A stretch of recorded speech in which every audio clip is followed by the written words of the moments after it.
CompTIA Tech Plus Complete Training Course. Exam Objective 5.3 Compare and contrast various database structures. Relational databases. A relational database is a structured data system that stores information in tables.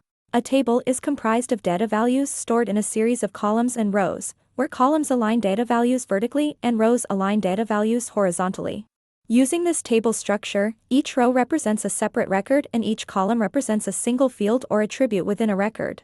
Through this table-based structure, we can use fields to compare common traits between data elements in each record. Now that we have defined a table, let's talk about the relational part of this database. A relational database is aptly named because it organizes data into tables that relate to each other. These tables have relationships or links between pieces of information, thus allowing multiple tables to correlate data.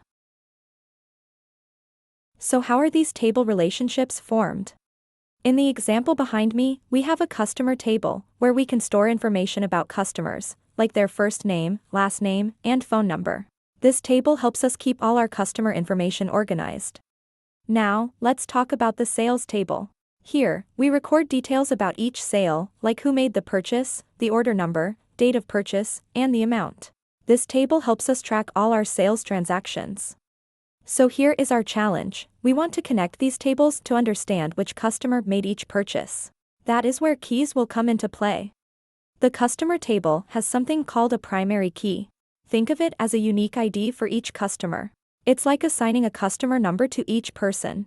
This unique number ensures that every customer record in the customer table has their distinct identity and cannot be confused with any other record.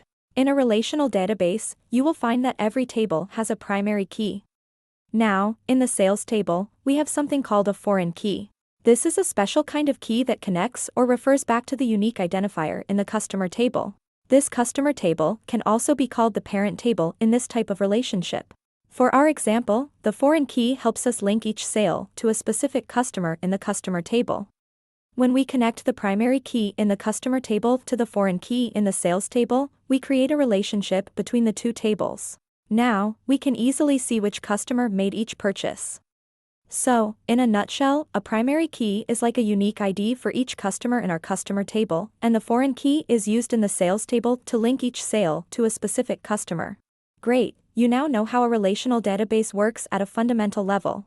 Next, we will take a step back and look at the overall blueprint for a relational database, referred to as the schema. A database schema is an outline or a blueprint for a database that describes its components and how they work.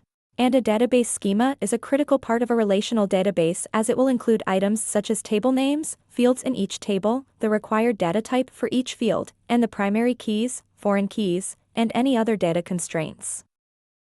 Wait, why is constraints in red? Because I have not covered this topic yet.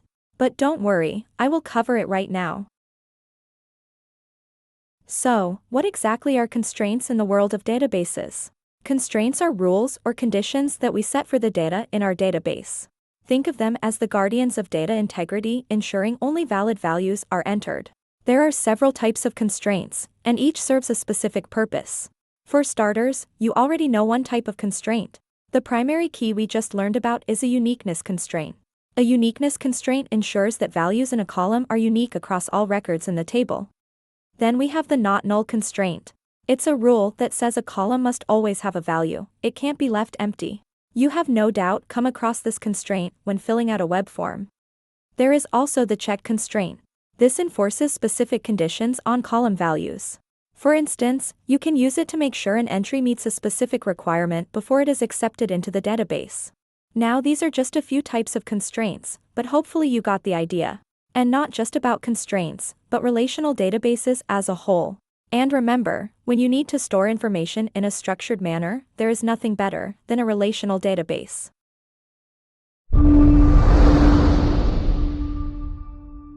Thank you for watching. Subscribe for more great content.